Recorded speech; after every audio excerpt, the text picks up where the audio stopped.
네, 김영환입니다. 같이 말씀 묵상하겠습니다. 어렸을 때 학교에 갔을 때 책상이 있었잖아요. 그 책상에 친구랑 같이 책상을 사용하는데 선을 긋곤 했습니다. 그렇죠? 아마 여러분도 그러신 분이 있을 텐데 이 선 넘어오면 안 돼. 여기는 내 거야. 여기 너 거에서 뭐 사용해.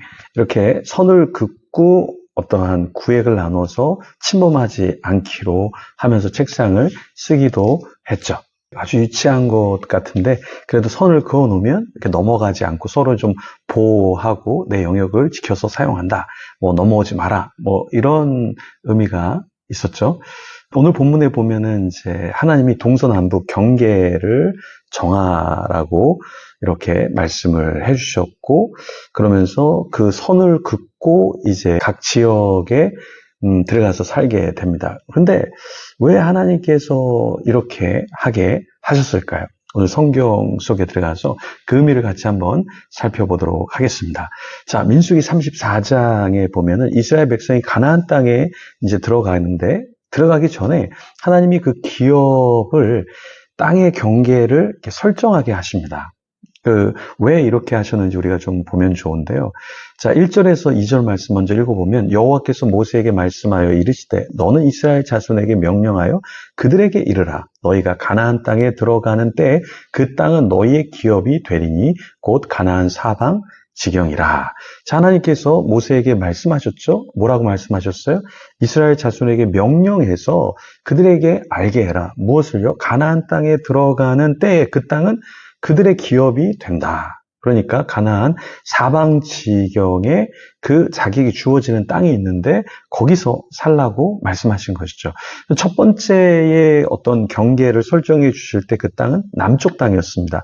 3절과 4절 그리고 5절 말씀 보면 너희 남쪽은 에돔 곁에 접근한 신 광야니 너희의 남쪽 경계는 동쪽으로 염의 끝에서 시작하여 돌아서 아그라빔 언덕 남쪽에 이르고 신을 지나 가데스 바네아 남쪽에 이르고 또 하살아다를 지나 아스몬에 이르고 아스몬에서 돌아서 애굽 시내를 지나 바다까지 이르느니라. 자, 남쪽은 에돔 곁에 접근한 신광야라 그랬는데 에돔은 이 모압보다 훨씬 더 아래. 그러니까 에돔은 오늘날로 요르단이 그 모압 땅인데 거기 아래쪽이 에돔이 거했던 지역이죠.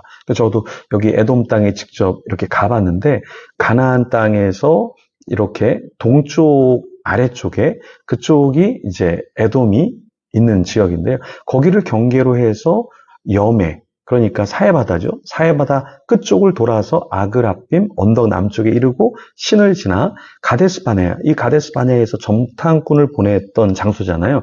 그쪽 지역을 경계로 삼아서 거기에 머무르라 이렇게 말씀하신 거예요. 그리고 서쪽 경계는 서쪽은 지중해 대해변이잖아요. 그죠? 그래서 그 서쪽은 땅이 아니라 오히려 지중해 쪽 바다 쪽이 경계가 된다 이렇게 말씀하셨고 7절에서 9절에 보면 이제 북쪽 경계에 대해서 이야기하시는데 북쪽 경계는 이러하니 7절 볼까요?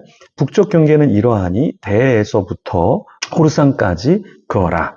호르산에서 그어 하맛 어기에 이르러 스닷에 이르고 9절 그 경계가 또 시브론을 지나 하살 에난에 이르나니 이는 너희의 북쪽 경계니라. 여기에 보면은 북쪽 경계는 이제 대에서부터 호르산이 이제 북쪽에 있는 큰 산이죠. 거기가 바로 경계가 된다. 이렇게 말씀하셨어요. 그리고 10절과 12절에 보면 이제 동쪽 경계에 대한 이야기가 나오는데 하살 에난에서 스밤을 거쳐 요르단 동쪽으로 이렇게 흘러서 물길을 따라 갈릴리 바다와 요단강을 지나 염에 이르기까지 이야기를 하십니다. 그러니까 이 동쪽은 어디가 동쪽이냐면 요단강이 이렇게 가운데 흘러가잖아요. 그죠? 그 요단강이 가운데로 흘러갈 때에 이쪽 편, 그러니까 동쪽 편을 이제 경계로 삼아라. 이렇게 말씀하신 거죠. 그래서 갈릴리 바다에서 요단강을 쭉 따라 내려가면 염해까지 이르죠. 그 염해까지 이쪽에 그 동쪽이 바로 동쪽의 경계다.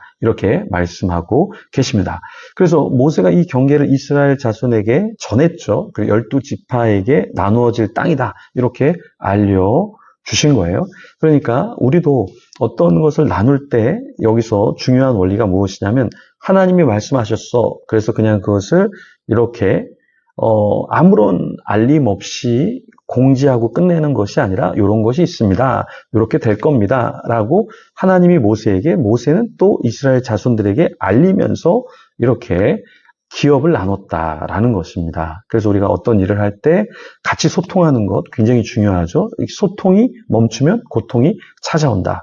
그래서 여기서 그냥 땅을 나눌 거야 라고만 이제 말씀한 게 아니라 16절에서 29절에 보면 땅 분배를 담당할 지도자들을 또 임명합니다. 그러니까 아무나 와서 너는 이 땅 가져, 너는 이 땅 가져 이렇게 중구난방으로 한 게 아니라 엘르아살 제사장과 여호수아가 이 작업을 감독하면서 섬기도록 했다라는 겁니다. 그래서 우리에게도 무엇이 필요하냐면 각 지파별로 땅을 분배할 때에 지도자들이 선정된다. 그리고 지도자들을 중심으로 해서 또 각 지파의 사람들을 뽑아서 그 지도자들을 세워서 나눴다라는 거예요. 그래서 유다, 시므온, 베냐민, 닷, 요셉, 스불론, 이사갈, 아셀, 납달리 이런 지파마다 각 사람들을 뽑아서 엘르아살과 여호수아와 함께 땅을 분배하는 책임을 맡게 했다라는 것입니다. 우리가 선한 일을 할 때 그냥 선하니까 너네가 알아서 해 이렇게 하는 게 아니라